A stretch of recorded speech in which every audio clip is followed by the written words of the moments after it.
Dan Bongino just destroys former DNC chairwoman and absolute hack Donna Brazile in the debate about defunding the police. Wow, wow, wow. There's no other words. Watch this. Police, cops, men and women in uniform have no better defender than Dan Bongino. Check out this amazing clip. It is just remarkable. It's great to have such strong defenders out there. Check it out. Dan Bongino, you served in the NYPD. They're facing a vote here at 6 p.m. where $1 billion would be taken away, except it sounds like it's also even just symbolic, that actually they wouldn't really take the money away. They just would say that they will, and that supposedly is going to solve things? Well, it's not all symbolic. One of the tenets of this was the removal of 1,000 people from a recruit class. 1,000 cops. I mean, put that in perspective. I think the entire county I live in Florida, probably only has 200 or maybe 300 cops. I'm not even sure.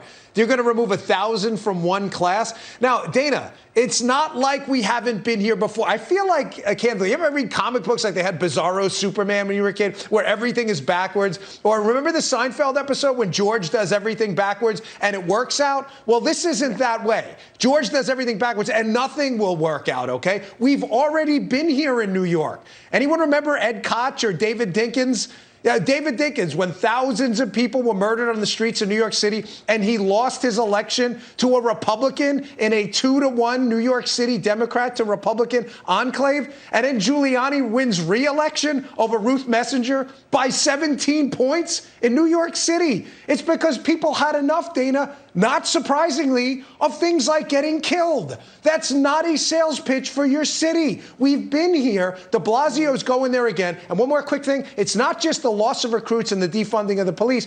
Getting rid of the anti-crime unit, the plainclothes police units, will be the single most catastrophic decision you've seen yet. You're already seeing murders spike. I mean, it's beyond the scope of this conversation, but I'll explain why maybe in another show sometime. But devastatingly bad decision. Donna, Joe Biden has said he does not believe in defunding the police. And there in NYPD, you actually have, I think, 60% of the police officers are non-white. The fact that you have people demoralized, not wanting to be police officers, and now you have 1,000 recruits that can't even get trained in order to become police officers eventually. Why wouldn't somebody like Bill de Blasio or the Democrats say, instead of taking money from the police, why don't we add money for additional support if they want to add social workers or programs for children? Like, maybe isn't that a better way to approach this for Democrats? And instead, you're facing a situation where people are going to say they're not for this.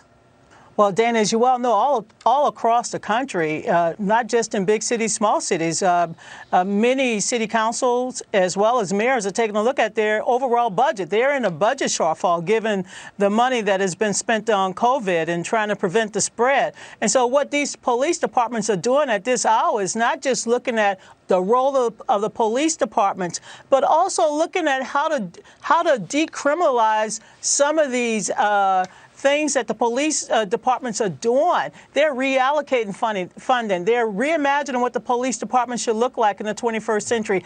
I applaud all of the mayors and city councils that are taking a look at their budgets, taking a look at what they're going to do. Here in the District of Columbia, the mayor is talking about adding to it. If you look at overall, over the last 10 years, you've seen a 15% increase in policing because police are called to do everything. That's right, increase. Because policemen, and by the way, I have policemen in my family. They are called to do everything. They're called to handle domestic disputes. They're called when homeless people fall asleep on the park bench. They're called to do everything. So they're looking at ways to put resources in other city budgets that may also contribute to public safety and preventing crimes, and not just funding the police departments alone.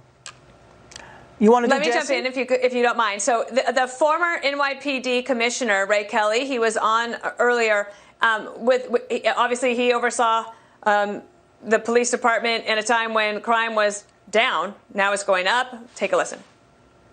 The NYPD or the city is surrendering as far as violent crime is concerned. I put this all at the feet of Mayor de Blasio. He's the one that's made these decisions. He sapped the strength of the NYPD since he took office in 2014.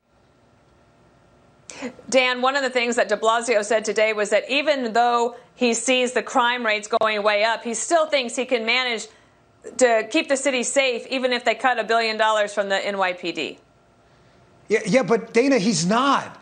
You know, I said yesterday, do we believe in facts and data? Is anybody doing that anymore? Or are we just in a post-fact society? Shootings are up dramatically. Police retirements are up dramatically. Cops are coming off the street. Assaults, auto crimes, everything is up. I mean, does that even matter? And if I just, Donna, with all due respect, I just want to challenge two things. You know, you said about the budget cuts. I agree with you. Budget cuts are going to have to happen, sadly, everywhere. I totally agree with you. And even the police department is going to have to look at a way to find efficiencies.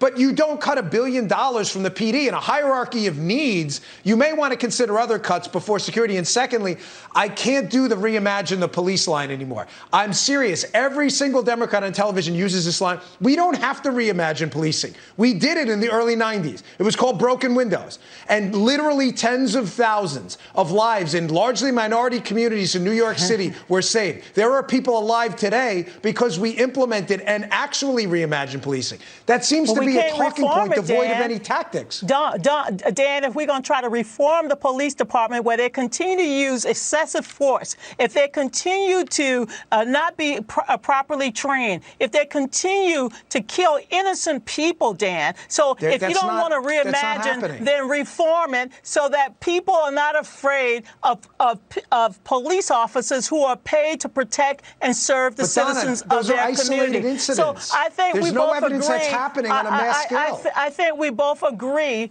that we should respect our men and women, the police department, but they should understand that they serve the community. And I think what is coming out of the movement that we've seen across the country is that we want a police department that serves the community and not scare the hell out of the people that they're supposed to. And that's the thing.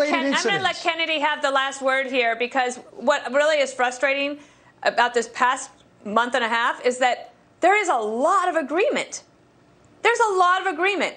And you could solve these problems pretty easily if you took the politics out of it, Kennedy.